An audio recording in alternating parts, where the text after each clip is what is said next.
How's it going, everybody? And welcome back to another edition of the Stupid Questions podcast. You may notice that I am in a different room. We had some technical difficulties midway through the conversation, so I had to get closer to the router. So that is where I am if you're watching the video.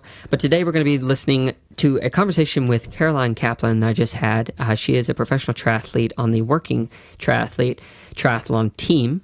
And she is a new pro, just finished her third race not too long ago at Augusta, Maine. And she's going to be racing again pretty soon at Augusta, down south in the United States. So she is the partner of Mitch, who we had on just a few episodes ago as well. And this conversation is just really a great one where we get to talk a lot about how she got into the sport, obviously the things she's working on and doing right now, but also how to find contentment when life can be stressful. So without further ado, I want to introduce you to Caroline Kaplan. Awesome. Well, thank you so much for making the time to come on. Super excited to have you on here and get to dive in deep with you. It was fun getting to have Mitch on. I guess his episode will be airing just before yours, so people have getting to know him a little bit, but it's awesome to have the other better half on here as well. Yeah, thank you for having me. I've been excited about this. Yeah. Have you done any podcasts before?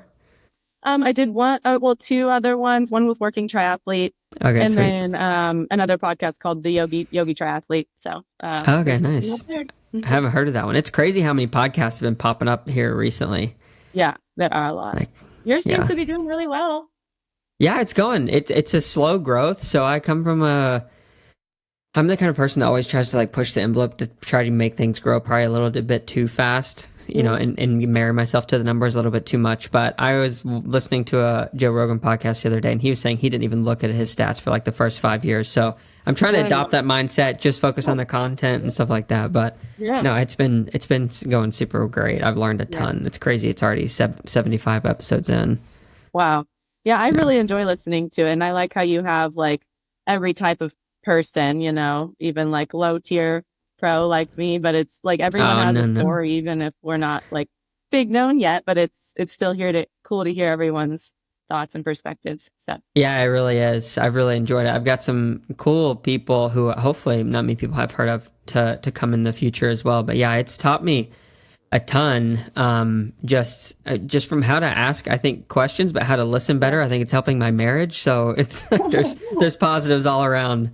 Sure. But yeah, I'm super excited to jump into it with you. So the first question I have for you is one you may or may not be expecting, but I would love to hear from your perspective. Who is Caroline? Yeah, I did know this was coming. So I would say Caroline is a very optimistic person. I'm a very driven and passionate person. I think I kind of dive head first into what I'm interested in and don't look back. And then I would say I'm a dreamer, but a realistic dreamer. So that, I guess, would sum me up a little bit. Yeah. What do you mean by realistic dreamer? So I always love to just think about, dreams and what, I guess you could also call them goals, but I have a different way of thinking about it too. But but also in a way that again is realistic and I could actually see it happening. So dreams I do think should be big and maybe scary and out of reach, but or seemingly. But then I just believe that your dreams also, or you kind of grow with your dreams. So then they also kind of develop as you then reach more checkpoints on the way to those dreams. So I guess I do it in a realistic way, but I'm constantly thinking about just how cool would this be? And then for example, I look back to where I am or look at where I am right now. This was a crazy dream a few years ago, just what I'm doing now. So, that's kind of my idea of that, I guess. Yeah, that's awesome. So when you were young, do you remember the first time you had a tangible dream or something you wanted to go after? I would say became more of a dreamer a little bit later. When I was younger, it was more just I was really a really hard worker, I would say, and I put a lot of I worked really hard in school, but then I also worked really hard at my sports, and I liked being a good kid, and I was I kind of just played by the rules, I guess, but I learned from a really young age that if you find something you really like to do or something that's important and you work hard at that thing, you're rewarded for it. And I really enjoyed that process. And I think I liked that from a young age compared to like a lot of like my friends or my siblings. So I guess to answer your question, it was more, my dream became to be a triathlete much later. So it wasn't until like, after college when I even started triathlon. But before that, it was just kind of follow what I'm passionate about, but I didn't necessarily have a specific dream with that yet. It was just, I knew that if I followed what I really loved to do, I was happy, and things just tend to work out if you do that. Yeah, for sure. So it sounds like you learned part of that from experience. Did you observe that in any people's lives that were close to you as well growing up, just kind of observing? I've thought about this before, like where did I get, I guess, like my drive? I guess I kind of would say from my parents, but more so just like how they supported what I did. They never like forced anything. They were like, my dad was pretty strict, but like in a way that he was going to support anything I chose to do at all. And same with my mom. So I'm really lucky in that way, but I'm so very, very different than my siblings. So I've thought about that too. Like, why is that? But I really just think some people are wired certain ways, I guess. And I just happen to be wired in a way that like you work hard, you go after what you love, and that's all there is to it, really. Like, and you can be happy by doing that. And it's, I've just kind of found that to be true. So I don't, not any one specific person, I would say, but maybe I probably have gotten it from many people in my life that I've looked up to, but I don't have one specific like example. Yeah, for sure. I think it would be so neat because I think about this a lot too, like where certain traits come from, the whole nature versus nurture thing. I'm more of the belief now, and it's kind of anecdotal, but that there are certain traits that, like, if we look at our mom and dad or even our siblings or people we're close to, we would be like, they don't really house that same desire, that same character set or whatever. But I would be curious to know if I went back great grandfather or great great grandmother, or if you go back a few, like to kind of see some of the similarities. Because I know that, we're all just broken down cells that are doubled, multiplied out. So it'd be interesting to see if there is any replicable things that kind of skip a few generations and then show up again. I don't know if that's for sure. I know it is interesting. It's like, why are we the way that we are, really? But So where are you at in the sibling lineup? Are you youngest, middle, oldest? How many of you? Middle. You're in the middle. Yeah. Okay. Yeah, I have an older sister, younger brother, 2 years exactly in May. So. Okay, nice. Are they in similar paths of life? Are they in the athletic world or working the 9-to-5 or running their own business? What do they do? None of the above. We are very, very different in what we do and find interest in. But my sister, she's 2 years older, she's 32, and she kind of had a later start with what she wanted to do. I guess she's still probably finding it. She didn't go to college. She had a kid at 24, and like my niece, who I love. And she took a year off after high school and went out to LA and did some like a teaching program type of thing. I think she was kicked out, and just had a very different path than I have. I think she's a lot different now. Now she's she went to like esthetician school, and then she worked in like restaurants and bars and stuff a long time. But now she's a manager of like a distillery. So I think that has given her a lot of like, it just made her feel more like needed and in control. And I think that's just having a position of like power, I guess, not like power, but like leadership has helped her a lot. But anyway, that's kind of a long way of saying, we're very different, but we're closer now as we've gotten older. And then my brother, 2 years younger, kind of similar, just like took a really long time to mature, I would say, and started college in Colorado after high school, but wasn't ready, just took a leave of absence. And then eventually started doing like community college and did finish, and he actually just graduated law school this year. And he's 28. So just a little bit later, still doesn't really know what he wants to do with that, but getting there. So you told me about your brother. You told me about your sister. Where did you guys all grow up? Lexington, Kentucky. Okay, nice.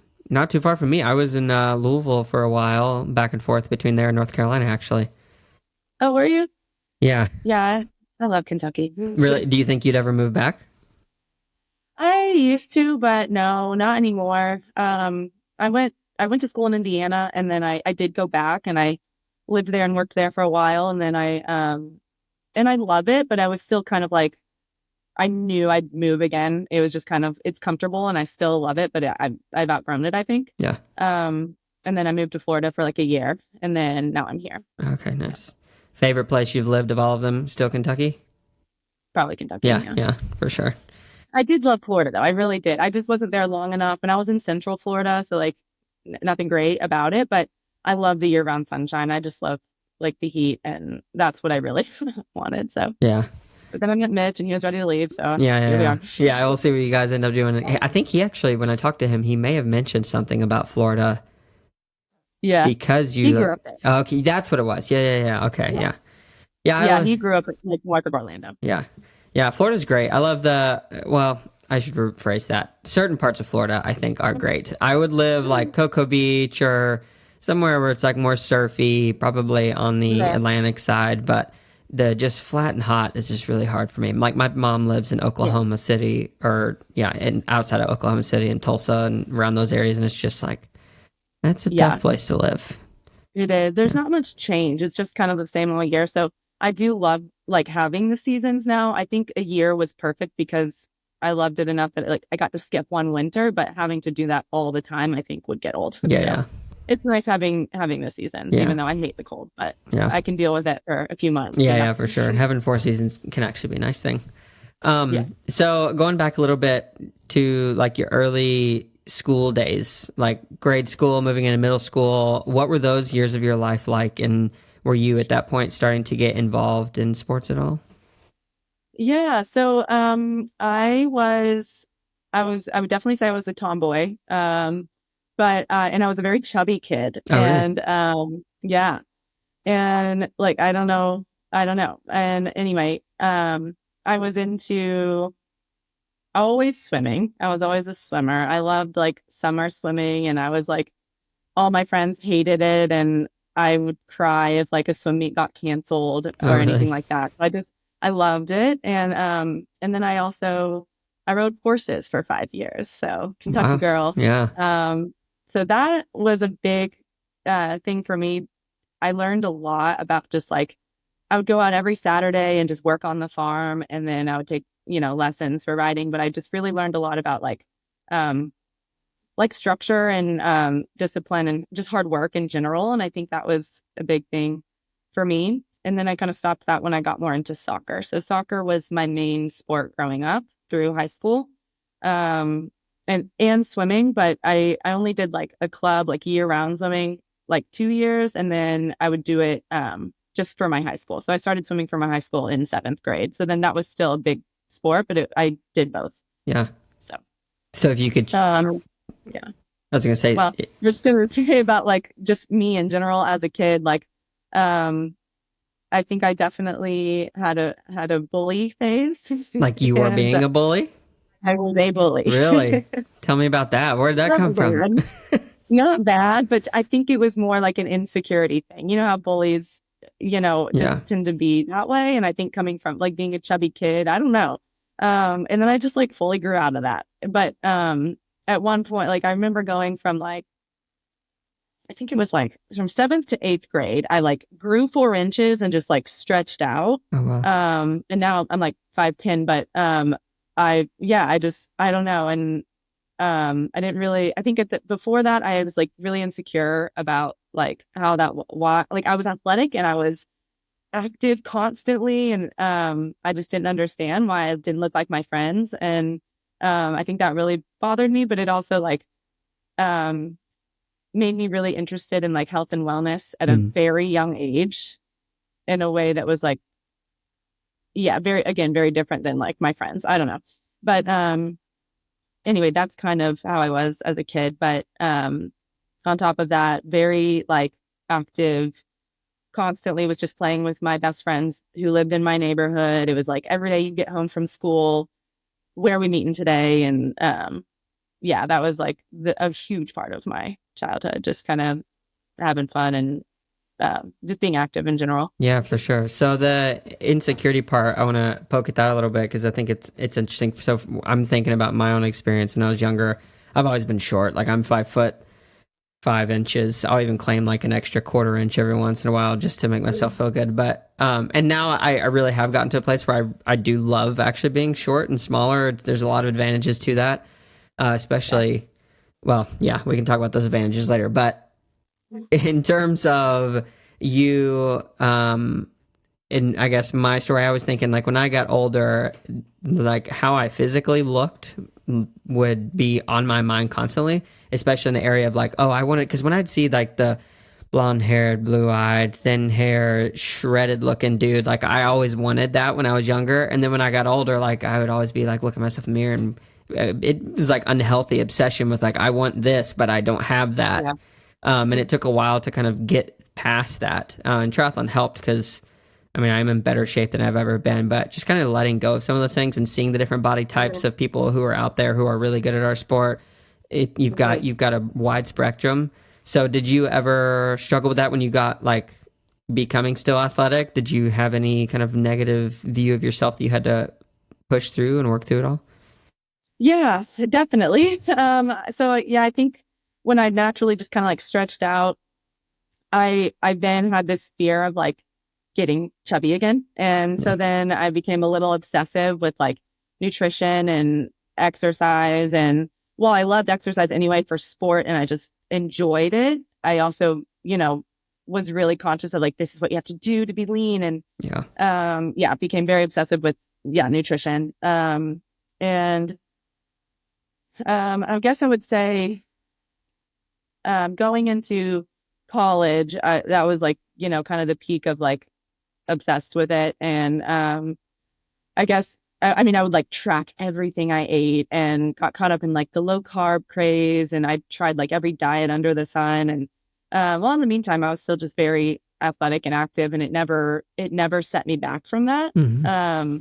So it never became like a crazy issue where it was like holding me up from like life. Yeah. But it was always on my mind, and just making sure like, I don't know, just like not being fully happy with how I looked. Like it was okay. Some days were better than others, but it was always on my mind, I guess.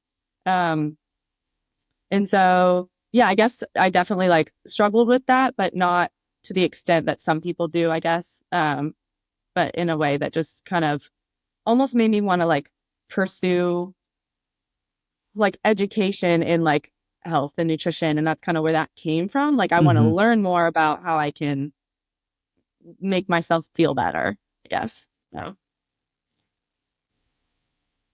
Yeah, it started as like I went in thinking like maybe I'll do pre-med. And so then I was like my technical major was we had a major that was exploratory. So but I could be exploratory scientist. So I knew I wanted to do something within the world of health. And I did like the exploratory major and then ended up declaring like I thought maybe I'd do biology to go pre-med. And then I realized like I don't actually want to be a doctor. I just want to like learn more. And so then I just kept tweaking what I wanted to do. And then I ended up doing a major called Human Movement Health Science Education. So, which was perfect. And it was like kind of physical education, but with an exercise science concentration. So some people either go the route of like teaching PE or really anything else. Like it could be, I thought I wanted to be an athletic trainer, or you could do like go to physical therapy school or whatever. So that was the major I chose,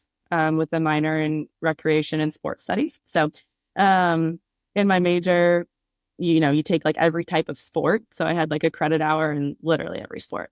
And then on top of that, like the science classes too. So it was kind of and like a coaching class. So it was like a really good mix of everything I love. And all through college, I was also a personal trainer. I got certified my freshman year, and that's how I made money through college. And so it all kind of went hand in hand.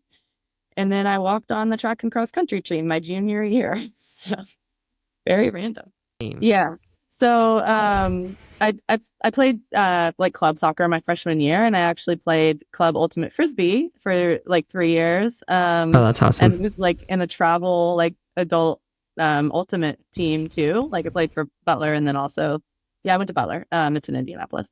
And Cool. then anyway, so that was like I still loved sport and loved being active and part of a team. But I never really wanted to play like for the school. So I knew I wasn't going to pursue like swimming or soccer going into Yeah. college. Anyway, so at the club level. Okay. But then one of my classes was a track and field class, being my major. And so the teacher was the one of the assistant coaches, and then one of my good friends was in the class, and he was on the track team, and kind of they put two together. They needed people, and they're like, she probably has potential. Just based on the class, I don't know, and my background and knowing this Hmm. friend of mine. But anyway, so they, I walked on, and they thought I'd do more of like shorter distance, like maybe mid distance, like 400 was I think my first race. It was atrocious, and then they started putting me in like literally everything, and so I Just to progressed see, really quickly. What?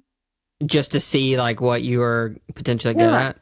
Yeah, I guess they needed more mid-distance runners, so they like progressed really quickly. Or I did. And but then I was like always thrown around in different events, but like the longer they were, the better I did and more quickly I progressed. And then I ended up doing like training. This was second semester junior year, so I only had I had one outdoor season. And then that summer I trained a ton. I lost like 15 pounds and just became like really dialed in, like this is cool. And I just loved training. And then Yeah. I did cross country, and then I had one indoor season and another outdoor season. So I didn't have much, but then I did like 3K indoor, mile, a lot, 1500, and then I did steeplechase. And Oh, wow. then they put me in the heptathlon my first year. So I What is literally that? did every event. Heptathlon. There's like 7 different events. There's high jump, triple jump. I think it's 400 hurdles, 200, 800, javelin. So I did all that, and I just had no like real training in anything, but I was like good enough to do the events, I guess. I mean, compared to D1 collegiate athletes, I was not good, but like very good for like the average person that has never done any of that before. I didn't even know what a 400 on the track was. I didn't know what the distance was.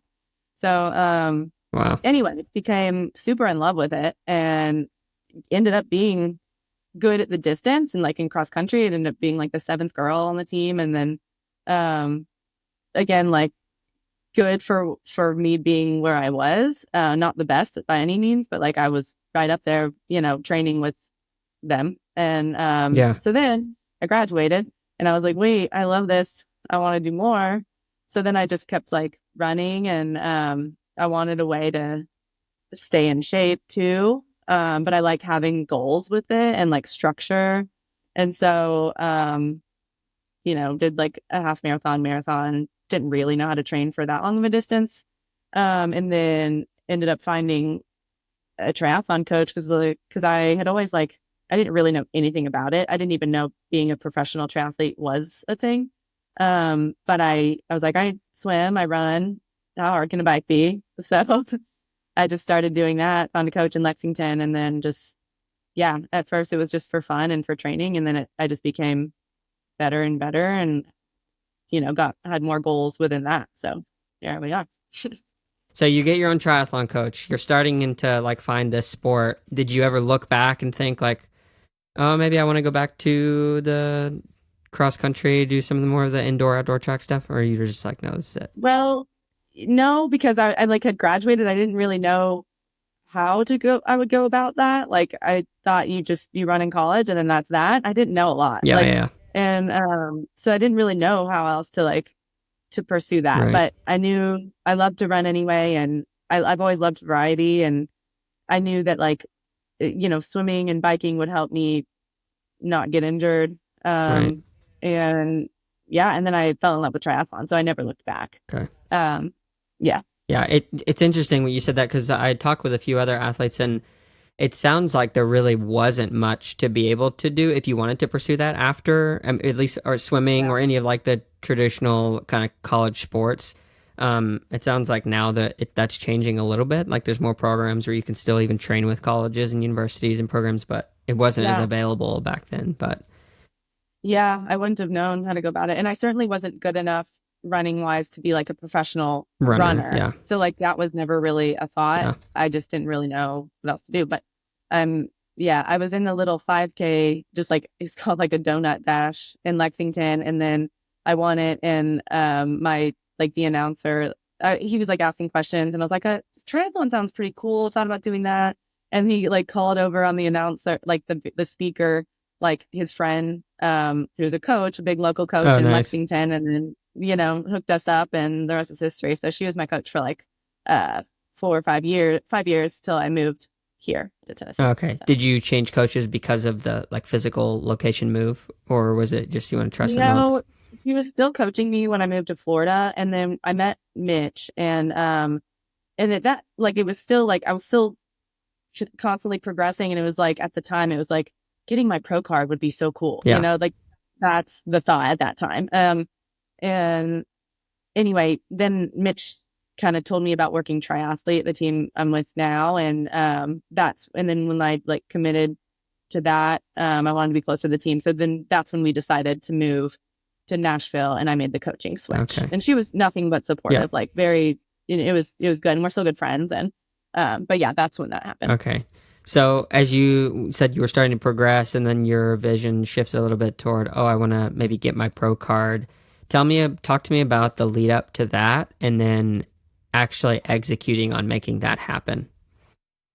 Yeah. So I guess, I did my first race in Chattanooga. It was like an Olympic, did pretty well, but I had like a road bike. I don't know. Kept doing just a bunch of different races, dabbling in all the distances, did a few 70.3s, did a few fulls. And I guess I just, the more I just continued to stay consistent and train, I just got better and better. And it became from like, wow, it'd be cool to like get top 5 or 10 in my age group to like, obviously I'm going to win my age group. And then like, man, I want to win this, like win a 70.3. And then, so it just like naturally progressed that way. Like I just kind of, my goals just evolved as I got better. Yeah. And when I moved to Florida, I had a boyfriend at the time, and so that's why I moved to Florida. And that's when it was kind of like I could I guess I just had the idea of like I want to get my pro card, but my coach was the one who like put that in my mind. I didn't know what it even that was at the time. Like I didn't know being a professional thing. Yeah. And so this was like, a couple years in, she was like, you could do this. And then when that was a thing, it was like, it would just be cool to race in the professional field, like be last, whatever, just happy to be here. And so then that, goal evolved to like, well, before I naturally got my pro license, and it was like, I got it multiple times, qualified in multiple ways. And then my goal became like, well, I want to wait till I feel like I could be competitive with them. And so then I didn't take it for like a year. And I was like, well, I want to win a 70.3 first. And then I did. And then I was like, well, just to be sure, I want to win too. And so I did. And then, so then that's when I was like, okay, I feel like I wouldn't be last. I'd at least be in the mix. Like, let's go for it. And I, before I had won those, I had made the coaching switch and joined Working Triathlete, because I when Mitch told me about it, I was like, this is exactly what I want. Or like a team that they starting like this elite development team, like to help not pros that are about to be a pro, like progress and like, get to where they want to be. And I was like, this is exactly what I wanted. I didn't know this kind of thing could exist, but this is like the perfect stepping stone to get me closer to that dream. And so anyway, that's how that happened. Yeah, I definitely glossed over the whole how to boyfriend when I moved to Florida. No, that's so fun. I was going to ask about that and this will be an appropriate time to ask it, because when I talked to Mitch, I had him give me the story of how you guys met, and we walked through that up to the point of today. So I'd love to hear, because he said that you had another boyfriend after, I think he asked you to go on you guys met at the pool and he asked you to go somewhere. So like, tell me your version of the story. That way I can compare and contrast these. Yeah.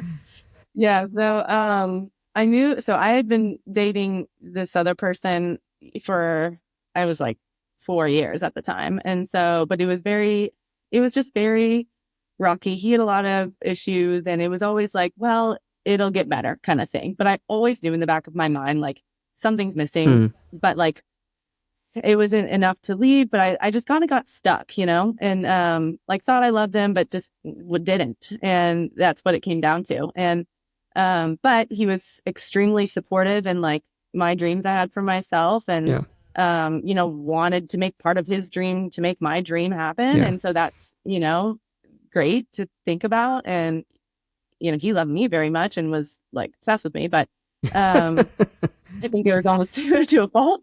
And so like I don't know. Anyway, he does sports radio. And so he moved to Florida to pursue like a master's to get his next step. And we were going to move out west and he'd be like radio host, whatever. And so like it all made sense, I guess. Like it would help me get to where I wanted to go. And it was great. And it wasn't bad enough to leave, but I got stuck and it was up and down. Anyway, so then I get to Florida and at the time I'm an Orange Theory fitness coach. And part of my background, when I was in Lexington, I was the manager of a hot yoga studio for 6 years. And so I taught hot yoga, did a training after college for a month in Mexico. Wow. And then I was teaching Orange Theory at the same time. And so that was like part-time. But then when I moved to Florida, I just became a full-time Orange Theory coach. And so that was like one step closer to like, being better at triathlon and having less responsibility in managing people and like being able to just like coach and train. And that was one step. I was coaching a lot though. So anyway, and then, so then back to him, it was still up and down. And I met Mitch. I moved there in May. I met Mitch in September. And when I met him, it was like, he's so like quiet and like, you can't read him at all. And poker face. And like another person was at the pool and was like, he just did Ironman Maryland. I was like, cool, like whatever. Yeah, you probably do swim, bike, run. Like there's no way you're good. Whatever, cool.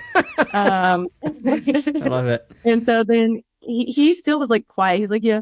And she was like, he did it in like this time. And I was like, what time? And so like I was like, oh, you're actually good. Like that's cool.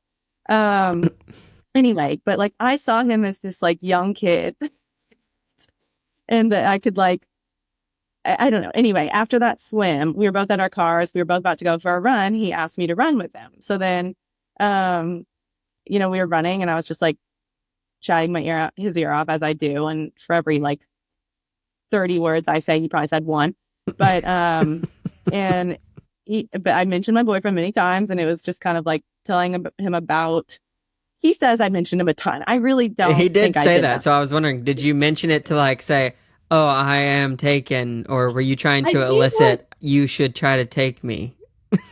No. It was like, I think when I did, it was just like, why am I in Florida? This is why I'm in Florida. Like, this is what I'm doing. Right. And it wasn't like when I was running with him, it wasn't like, oh, like, here's this another potential person. Like that never crossed my mind when I'm with someone. It's very like, I didn't think about that. Yeah. But anyway, so then in my mind, it was just like, oh yes, like I'm training solo. This is great. I'll have someone to train with. Yeah. Young kid that doesn't talk much, like just all work.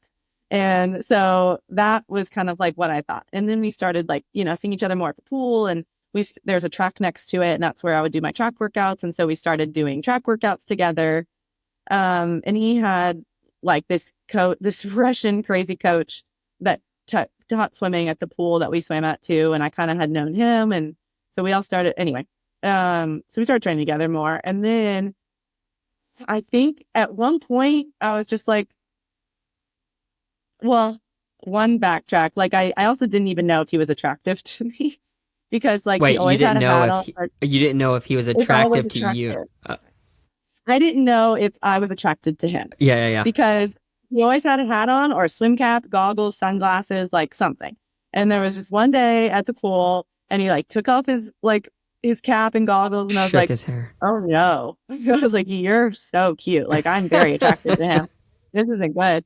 And so then anyway, we kept training more and more, but like again, I had a boyfriend, but at the same time it was like very up and down, very rocky. And so in my mind later, I was like, oh my gosh, this would be so cool if I had like someone who did what I did and we were together. Like, that would be awesome. Yeah. But it was never something I was ever going to act on. But then I just, we started training more, and then my relationship was getting worse and worse. And eventually, I had left my boyfriend, and it was because I was developing feeling, or that was like the impetus. Like, it needed to happen. And so it was kind of like, this is what made me think like, oh my gosh, I don't have to stay here. Like, I don't have to stay in this relationship. Like, I don't love him, but I could be in a different one. But it wasn't like at the same time at all. So yeah, a couple days. Started, so like, then I, started to really fall in love with Mitch, and it progressed pretty quickly from there. What about Mitch made you fall in love with him? I mean, we have the hair. Obviously, he's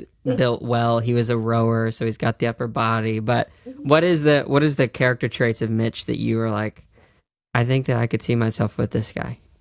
Yeah, I think he is so opposite of someone I've ever been with. But like, I've had 3 like relationships, probably 2 more serious, but like of them, he was so much like one that I actually like. Well, okay, let me back up. I hadn't had a lot of relationships, but like he was very different than my current boyfriend. Mm-hmm. But he wasn't like what I thought I wanted. Right.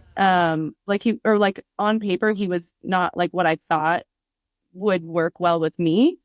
Because we're very opposite in a lot of ways. But I like getting to know him. We have very similar values. Like, and I found that like he made me feel really like calm, and I think I ended up just really liking how he was, where like we're very like hard to read, but like kind of mysterious, but like he makes me laugh more than any person in the world, but you wouldn't know. And so like he's very, very dry sarcasm, and that's the type of humor I love. Mm-hmm. And I think we just kind of like, as we got to know each other more and more, we realized how much it did work. But like, again, on paper, like when you first meet him, you would never know how he was, like know that type of relationship would work. So whereas like my ex was like just center of attention type of person, like you walk into a room, we all know he's there, like very obviously funny type of funny, loud, and that kind of, just very different. Like and so, but it's like for some reason that's the type of person I've been more drawn to, but it's never who I end up with, or like never the type of thing that works for me at all. And so Mitch is just kind of like what does work, but was never who I thought I'd be with. So do you think Mitch is more like your mom or your dad? Dad. Yeah. Very much. That's usually what happens. Not always, but usually what happens. Yeah, their birthdays are like 3 days apart too. Oh, really? It's definitely bad. So you said earlier, or you said a few times, like you saw him as like this young kid. Is he much younger than you? Yeah, we are 4 years apart. Okay. Or like almost 4 years, so a little under 4 years. Yeah. So whereas my ex was like 8.5 years older than me. So wow. It was never. I would never. Yeah. What? Yeah. So it is a lot different, like in terms of like what you've been used to. But you would never know it, kind of. Yeah. So like he's mature beyond his years. So like and it was just very different. So very true. Like age doesn't matter. It's just who the person is. 100%. So. Yeah, especially as we get older. And it was interesting when I was talking to Mitch. Like he was the way. I mean, talking to him. And it's not a bad thing, but I have to work a little bit harder to like get a little bit more of a response. And so I asked him, with that stoic personality, like with you and Caroline, is it hard for you to like open up, or does she have to work pretty hard to get you to open up? And I won't tell you what he said, but I'd be curious to hear your side of like, for getting him to be a little bit more raw and emotional with you. Is that an easy thing, or? So I think when we met, when we started doing track workouts and training more, I remember there was one day on the track, he like told me this story about his family and like his mom and like finding his biological grandmother and like whatever. And I was like, this is crazy. You're telling me this much. Like you never talk. Yeah. I was like, tell me more. Yeah. And so he just started like more and more, he started to like open up to me more, which is I think what made me start to like fall in love with him more because I like got to know him better. But he's the type of person that like has always just like put up a front, like you will not break down his wall very easily. And I think, I mean, he had told me that like he doesn't usually like he opened up to me more than he had in the past to other people. So that made me feel, you know, special. And so I guess it wasn't like necessarily easy. It took time, but it happened naturally, I guess. But and now it's like we're better, I think, at communicating feelings. But even still, it's sometimes I'm like it's hard to read him. But I've gotten obviously a lot better at that. And you know, I don't know. He's just different, but like it's made me learn about a lot about listening and like understanding people and not judging and like, you know, just trying to get to know people at a deeper level before you like really make judgments, I guess. Yeah. So, yeah. Yeah. No, I'm very similar to you, I think, because I tend to talk a lot more than I do listen. And being married has taught me a ton about like how to like hear more, listen more. And yeah, I am. If people are sometimes like a book, like I don't read very much, but I sometimes will read a book, get 1 or 2 chapters, and I'm like, oh, I already know where this is going. I'm done with the book. And so, you know, obviously I am robbed myself of a lot of sustenance and meat that I could dive in further, even if I do know the ultimate conclusion. Like there's more to be known, and there's an art to that with relationships. So with relationships, yours, like we've talked a lot about you and Mitch and kind of how that is coalesced around triathlon, and that's really neat. It's really cool talking to people who are couples in the sport because obviously you get to train together, you get to grow in that way together, and then most people seem to really have it figured out in terms of like balance for how to work through the relationship whenever you both have to prioritize whatever, your workout or your recovery or whatever, stuff like that. So I'd love to hear a little bit of your perspective on how that has gone, and then maybe after that, if you could talk to me how triathlon and pursuing this at a professional level has changed your outside of triathlon relationships, like your family and friends and things like that. Yeah.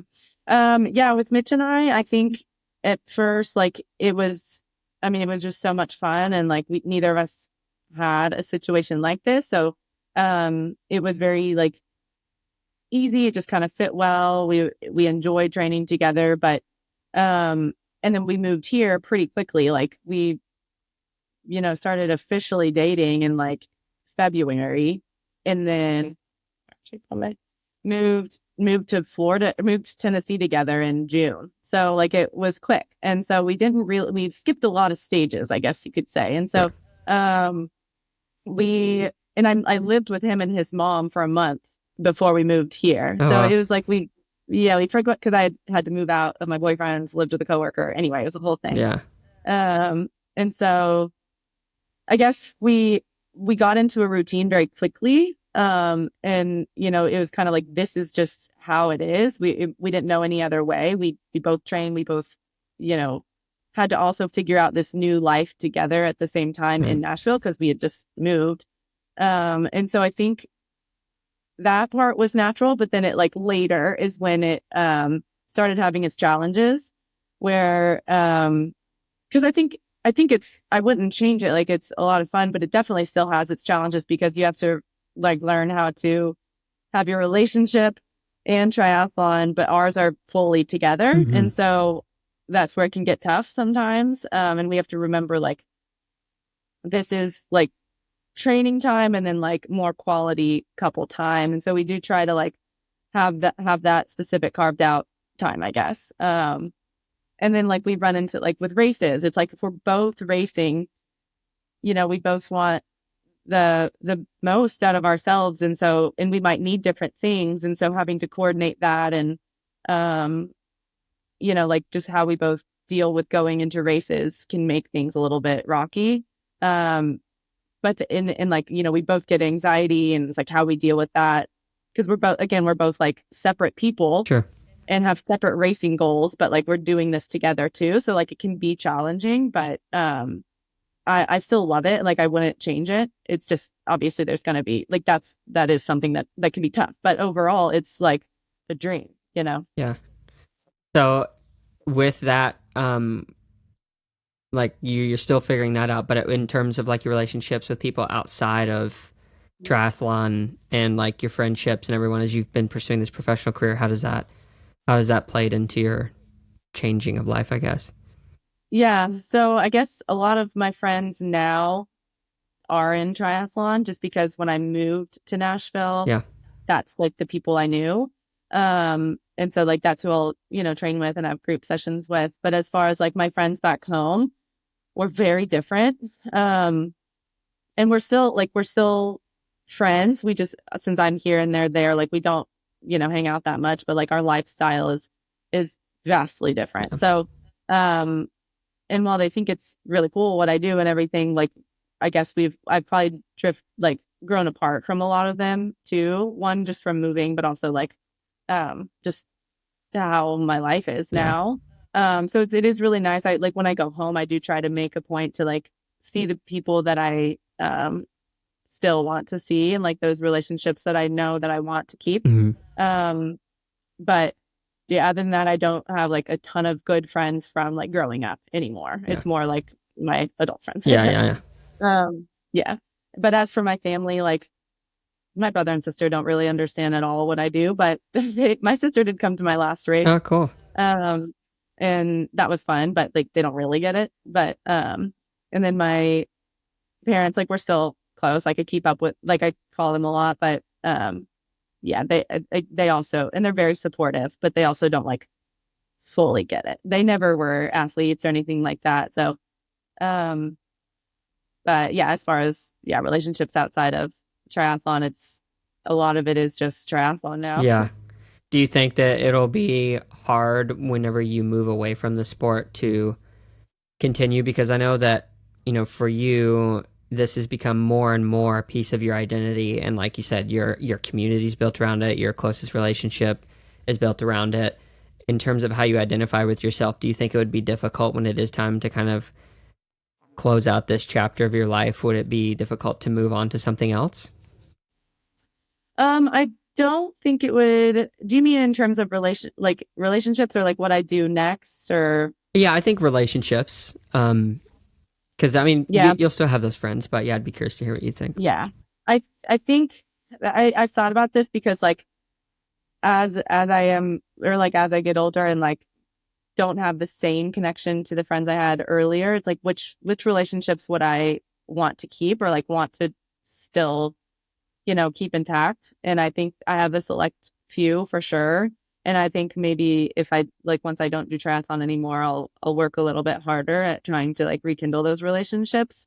I don't think it would necessarily be like hard, but at the same time, like with the people that I meet in triathlon, those are also the people that I just like being around more. Yeah. And even if none of us are triathletes anymore, it's like we had this connection from a similar thing that we love, and it just I guess you just like have similar values and you just end up liking each other more. Yeah. So I don't think it would be like difficult, but it would definitely be different. It wouldn't come as easy because you're just naturally in this group of friends that like love the same thing you do. So it's kind of hard to find those people outside of that, I guess, if I'm trying to form new relationships. Yeah, for sure. But what do you think after like you do move on from triathlon? And obviously this is probably going to be in quite a while, so there's a lot of time to think about this, but what do you see yourself doing? Would you want to be involved in the community in terms of like working in one of these companies that circle around triathlon, or kind of go back to maybe just health and wellness stuff, or what do you think?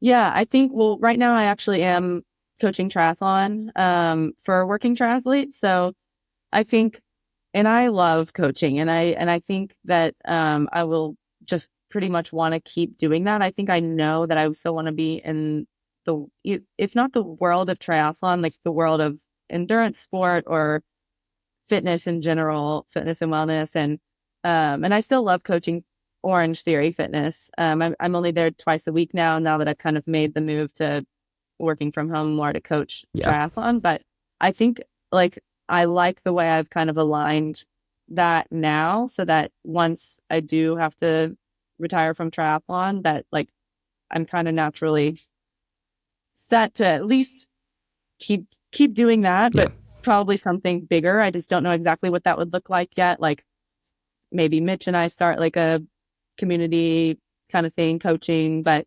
I do think I want to still be in the world of it. Yeah, it's a good community.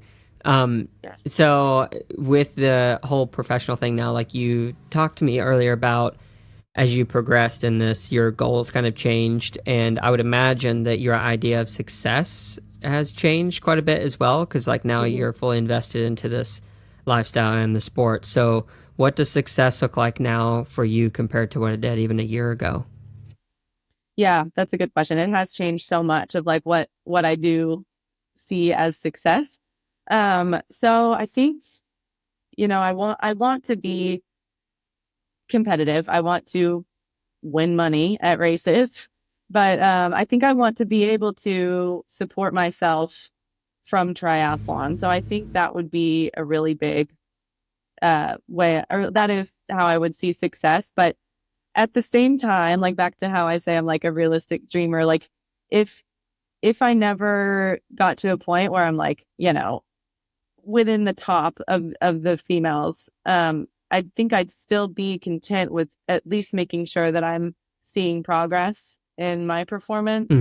And at least like on a podium, at least once a season or something like that. Like I at least want to see progress and, make something of it, not just like be training and literally seeing nothing from it, like never winning money or never getting a sponsor or anything like that. So I think the next big thing would be like trying to get a sponsor and have something that is money related from it. Sure. But like something.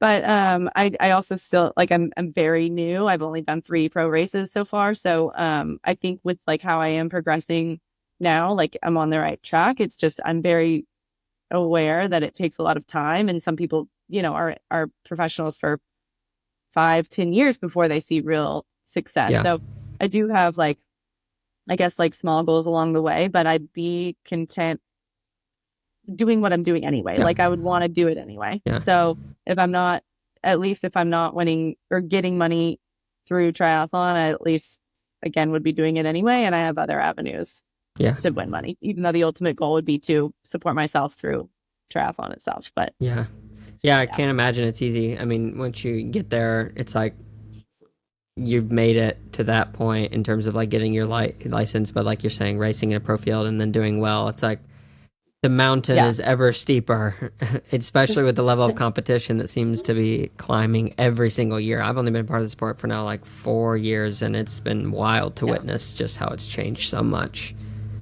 For sure. Yeah, so it's definitely not easy, but it's at least like, again, since I'd be doing it anyway, it's like, why not see how far I can get? And it's like, why couldn't it be me? It's gonna be someone. So I know I can work hard, and it's like, there's no reason why if I go all in that I couldn't at least try to get there. So why not? So it doesn't sound to me like you've had any physical plateaus. Is that correct? Like in terms of your trajectory, it's been pretty consistent. Yeah, I would say the only thing that like this past year I did run into some injuries. It was almost just like a bunch of kind of like overcompensation injuries that almost all hit at once. And it was like a long process of like thinking I was fine, and then being set back, and then I try to do too much too quick and then set back, and then other things would pop up, and it was all like somewhat related, just overuse and then like overcompensation. It's just muscle imbalance type stuff. But even with that, like I still was progressing. And so now like once I finally figured all that out, I've had a really consistent build, like starting this season, which is how it was before. And overall, I've just continued up. it hasn't really been, I haven't really had a major setback. So like even when I was dealing with all those injuries, I still won a 70.3. So I still saw progress with that, even though I was at like 80% maybe. Yeah. So then that like still kept me hopeful. And I think I would say it has been pretty upward. So then that's another reason, I keep wanting like more and more. And I haven't had like a plateau yet. And so I'm hoping that doesn't come for a very long time. Sure. And so hopefully it just keeps going that direction, which I know it's not always going to be that way. And there is going to be a point where like I do maybe plateau, and progress is certainly not linear. And and I'm very aware of that, but it just maybe means I'll need to switch something up. But in the meantime, I think things are going well, and I'm just going to keep putting in the work and staying consistent with that while it's working. Yeah, that's good. So what about mentally? Because there's the physical aspect of this, but mentally, it seems like what in my mind, what I'm thinking about is like, okay, when you won Ohio 70.3, for example, like, and you made your the decision, I guess, to like go professional, leading a race with the same swim, bike, and run time that you're doing then, the same output. Mentally, it's like, oh yeah, I'm here, like I've got it, at least in my mind. But then like you take that same performance and you translate it to a pro race, and it's like, oh, I could be at the very back or at, mid pack or whatever. So it's just like mentally, there's a different place you have to be. So how do you feel like your mental progression has gone with this build? Yeah, I think that's the hardest part. Like I knew winning 70.3, like that would not stack up with like the top girls in the pro field. I know that. And I also wasn't like, but I also knew like I pretty much led that race wire to wire. I wasn't pushed that much. Like I knew I had more. And then I guess in the back of my mind at that time, it was like, I'm still just happy to be here. So yeah, I think like having that mindset, like this is really cool to see this progress. I know that progress is going to look a lot different once I take my pro card. So I knew that going in, like I could very well be last in these races, but I still wanted that anyway. And I've been very mindful of like this season, kind of seeing it more of like a learning year and just getting the experience, like racing with the professionals and seeing where I stack up, and also being okay with like whatever my place is, as long as I'm seeing progress within myself. That's been, my goal. And so like every race, I've still seen progress with the way that I see it for myself, even though like getting 17th place doesn't sound very sexy, when you're used to like top. Yeah. But again, I set that expectation up for myself going in, and that's why I waited like a year to even take my pro license. I think also just like one, to feel like I'm making progress and more competitive, but also like mentally to prepare for that. Yeah. And I still feel at peace with like when I finish, like I'm happy with the progress that I've made, and I know it's only going to continue to get better. So I'm, I guess, patient in that way. Yeah, patience is a hard thing to come by. I mean, I'm still in the edge of your field, and being patient is like not an easy thing. It does not come easy for most of us. Have you always been a patient person? Or content no. even? No? No. Okay. I wouldn't say I have. Yeah, I'm actually I'm quite impatient, and a little bit impulsive sometimes. But I think when it comes to this, I'm able to be patient just because of how many small steps I can find, like how many different ways you can find success in the sport. So like, yeah, if I'm like, I want to be top 10 in the world, like you got to have a lot of patience for that. But if you like see each small step along the way as like, that's not going to take that much time, or like, I don't know, seeing that as success has helped me, like, I guess, become a little bit more patient. So I wouldn't necessarily say I'm a patient person, but I just have a different perspective with like what success looks like. And I guess setting smaller goals along the way to help with my patience. Yeah. Getting to where I want. There's always a little bit of a paradox that I've noticed too, because I was talking with my wife about this sport the other day, and because we're going to New Zealand and we were planning that trip, and I was getting impatient about something. And she's like, Seth, like you can go and be patient and ride 4 and 5 hours on your bike and then run and all that. Like, why can't you just sit here and do this? Like, what is so hard about this 10 minutes? And I was like, you know what? You're so right. So true. Like, what is that Yeah, about? Who yeah. even knows? I know. Yeah. So I think, yeah, patience is definitely like comes differently and when like in different contexts. Yeah. Yeah, for sure. So a little bit to come to the close of the conversation. Earlier you said like you and Mitch both deal with like anxiety, especially around like racing. And I think a lot of us deal with that. How do you, I don't know if battle's even the right word, but how do you handle that? How do you come to find peace in those stormy moments? Yeah, I think it's the way I kind of deal with like anxiety, which is just to me just like unknown things. And so I just try to control as much of the situation that I can without without also being so married to that like if something changes that I freeze up or that I can be inflexible. And so I think as I just with that, I just try to be as prepared as possible, like the Sure. small little things that help me feel in control. Like I feel like I've always needed to feel in control of situations, and that just comes with preparation. And I think with like my first pro race at St. Anthony's, I was so much more anxious and nervous because it was just so much more unknown and I didn't know how it was going to go, and I'd never done it before, like race in a pro field. Mm-hmm. Whereas then going into even the next race, Chattanooga, which was way bigger race, like a pro series race, 70.3, I felt so much more relaxed going into that Really? just because I'd done it before. Yeah. And even just doing a pro race in general, like, I don't know. And so I'll always get those pre-race nerves and anxieties, but I think the better I get at like controlling the situation and knowing what I need, the better I feel about it. Mm-hmm. And just kind of, yeah, walking through the steps of racing and, just doing the small things that make me feel comfortable and in control Yeah. help a lot with that. Yeah, controlling what you can control and letting the other stuff go. Like you said, your ability to be flexible, I think, is really key because I think of that the most apparent to me when traveling because I get so stressed whenever, especially, never fly American Airlines, by the way, but like whenever they cancel something or, I mean, I was freaking out that I was not going to be able to make it to Chattanooga because of some American Airlines thing. And really, at the end of the day, everything worked out, but the amount of energy that goes into, I think a lot of us spend in, like you said, the unknown, trying to control or grapple with the unknown is like such a time suck and energy suck and everything. It is. Yeah.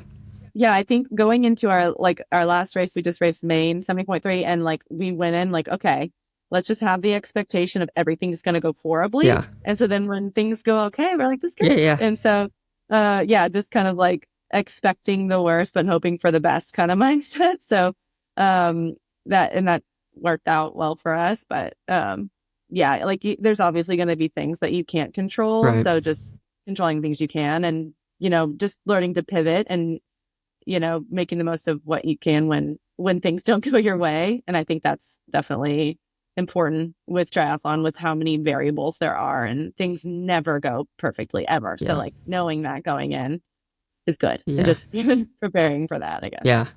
So to kind of close, two final things. What is your next race and what is at the forefront of your mind that's taking up the most mental energy right now? Okay, well, my next race is 70.3 Augusta in Georgia. So I did both Augustas. Nice. And that's September 29th. Yeah. And then what's taking up the most mental space? There's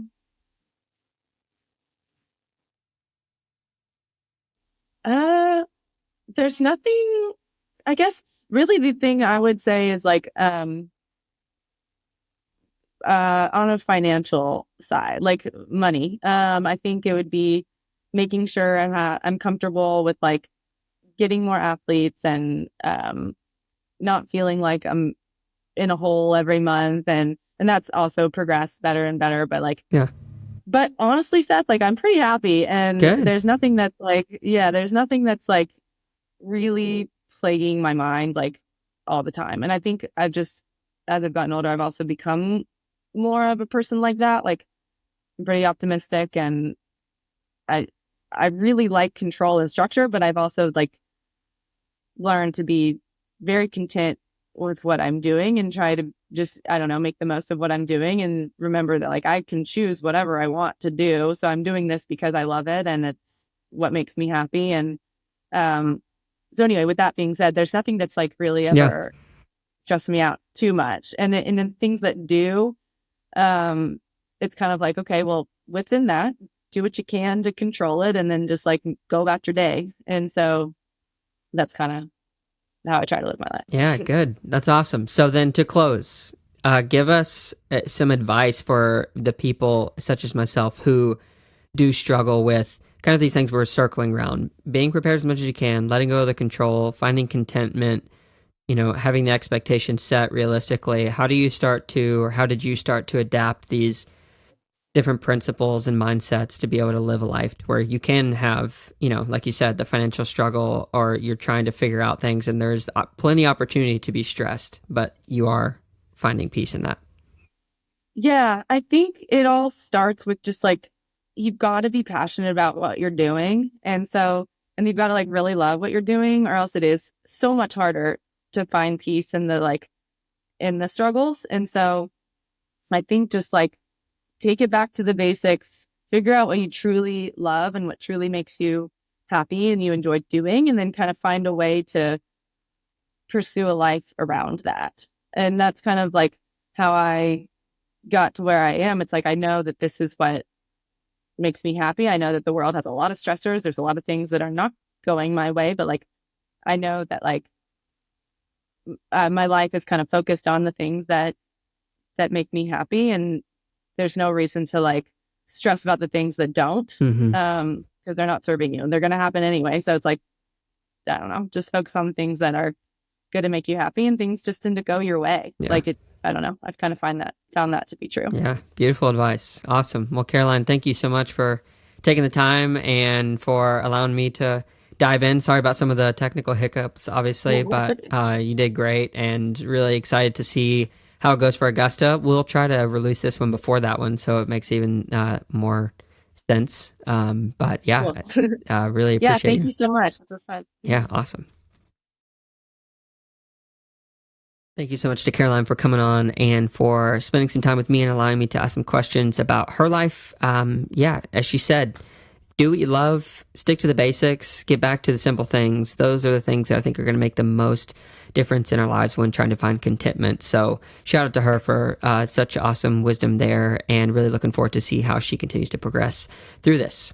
Thank you guys so much for working with me on this episode. Hopefully you can't tell too much, but there were quite a few technical difficulties on my side with the internet. So once I move out west here to Redding, California, before too long, we'll set up a little studio at my house and hopefully won't have any of these issues. But thank you guys for bearing with me.